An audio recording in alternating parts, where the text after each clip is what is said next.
So mic ಕೈಯಲ್ಲಿಂದ ತುಂಬ ಹೊತ್ತಾಗಿತ್ತು. ಎಷ್ಟು ಏನು ಹೇಳ್ಬೇಕಂತ ಗೊತ್ತಾಗ್ತಾ ಇಲ್ಲ. Thank you so much. So team, so ಈ ಒಂದು ರೆಕಗ್ನೈಸೇಷನ್ಗೆ ಸೊ ಕಳೆದ 3 ವರ್ಷದಿಂದ ಪಾರ್ಟ್ ಟೈಮ್ ಆಗಿ ಮೋದಿ ಕೇರನ್ನ ಮಾಡ್ತಿದ್ದೆ. So 3.5 years back. ಸೊ ಒಂದು ಸೆಂಟ್ರಲ್ ಗೌರ್ಮೆಂಟ್ ಎಂಪ್ಲಾಯ್ ಆಗಿ ಕಳೆದ 13 ವರ್ಷದಿಂದ ವರ್ಕ್ ಮಾಡ್ತಾ ಇದ್ದೆ. ಆ್ಯಂಡ್ ಯಾವಾಗಲೂ ಆ ಕಂಪ್ನಿಗೆ ನಾನು ಚಿರಋಣಿ ಆಗಿರ್ತೀನಿ. ONGC MRPL ನನಗೆ ಒಂದು ಫೇಸ್ ವ್ಯಾಲ್ಯೂ ಕೊಟ್ಟಿರುವಂಥದ್ದು ಇರ್ಬೋದು, ಅಥವಾ ಒಂದು ಪ್ರೆಸ್ಟೀಜನ್ನು ಕೊಟ್ಟಿರುವಂತಹ ಒಂದು ಕಂಪನಿ. ಸೊ ಬಟ್ ನನಗೆ ಅಲ್ಲಿಂದ ಅರ್ಥ ಆಗಿರುವಂಥದ್ದು ನಾನು ಇಲ್ಲಿಂದ ಮುಂದೆ ಹೇಗೆ ಅಂತ. ಸೊ ಮೋದಿ ಕೇರ್ ಮಾಡಿದವ್ರನ್ನ ನಾನು ನೋಡಿದೆ. ಸೊ ಮೋದಿ ಕೇರ್ ಸಿಕ್ಕಾಗ ಸೊ 10-12 ವರ್ಷದಿಂದ ಯಾರು ಮೋದಿ ಕೇರ್ ಮಾಡ್ತಾ ಇದ್ದಾರೆ, ಸೊ ಇವತ್ತು ಯಾವ ರೇಂಜಲ್ಲಿ ಇದ್ದಾರೆ.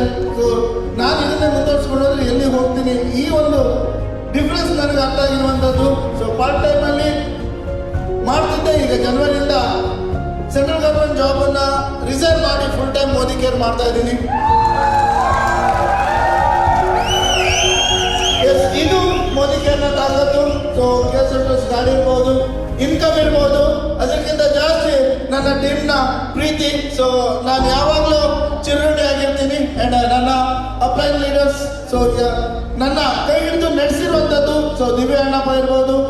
ಸೊ ನನ್ನನ್ನು ಈ ಒಂದು ಸ್ಥಾನದಲ್ಲಿ ನಿಲ್ಲಿಸಿರೋರು ರಾಘವೇಂದ್ರ ಶೆಟ್ಟಿ ಸರ್, ಯಾವಾಗಲೂ ನಾನು ಚಿರಋಣಿ ಆಗಿರ್ತೀನಿ. ಹಾಗೆ so Santosh Shetty sir, so ನನ್ನನ್ನು ಯಾವಾಗಲೂ ತೀರಿ ಬೆಳೆಸ್ತಾ ಇರೋರು. ಹಾಗೆ ಉದಯ್ ಶೆಟ್ಟಿ ಸರ್ ಇರ್ಬೋದು, ಜಗದೀಶ್ ಸರ್ ಇರ್ಬೋದು, ಸುರೇಂದ್ರಣ್ಣ ಇರ್ಬೋದು, ಎಲ್ಲರ ಪ್ರೀತಿ. ಸೊ ಎಲ್ರಿಗೂ ನಾನು ಥ್ಯಾಂಕ್ಸ್ ಹೇಳಲಿಕ್ಕೆ ಇಷ್ಟಪಡ್ತೀನಿ. Thank you very much.